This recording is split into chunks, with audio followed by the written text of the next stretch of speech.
At guys, natapos na talaga 'tong mga lagayan ko ng mga, pinatahi ng mga classmate ng mga anak ko yung lagayan ng rifle.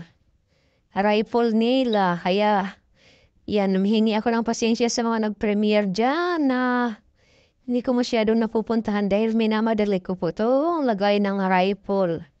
Ganito yung porma niya guys, 'yan. Tapos linagyan ko ng ano, yung parang ano, hawakan, sling para ilagay sa balikat nila. Kasi yung rifle pala guys, hindi pala dapat naka-ano yan. Ang tawag niyan, yung nakita. O sana eh.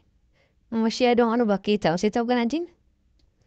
Hindi naka-expose, bawal pala yung masyadong naka-expose sa kanila. Kaya may mga nagpagawa ng lagayan. So ito, meron din siyang sling para ilagay nila sa balikat nila kaya medyo mabigat man yan.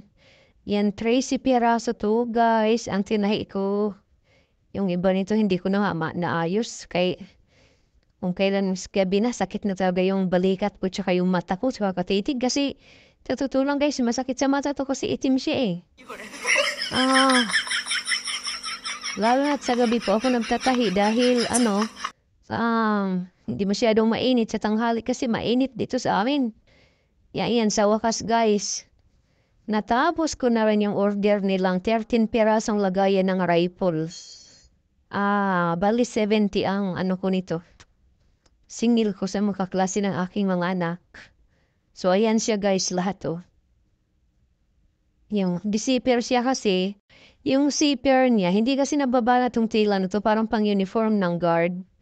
So, ang zipper niya talagang, para mabilis ipasok, naka-pull, talabas siya. May pull zipper, sabay tawag gana eh. Basta kasi po, ang ginawa ko nung una, kinalahati ko yung zipper dito. Hindi pala siya pwede kasi pagpasok ng rifle, hindi kasi siya nababanat. Kaya kailangan talaga yung zipper dulo sa dulo. Yan yung mga zipper niya. Ayan. So yun lang guys, share ko lang. Kaya pasensya na hindi ako masyadong nakakasupport sa inyo ng ilang days. Ayan. Natapos ko na yung ibang bedsheet pero meron pa akong tatahiin. Dalawa na lang yan. So yun lang guys, share ko lang. Pasensya na.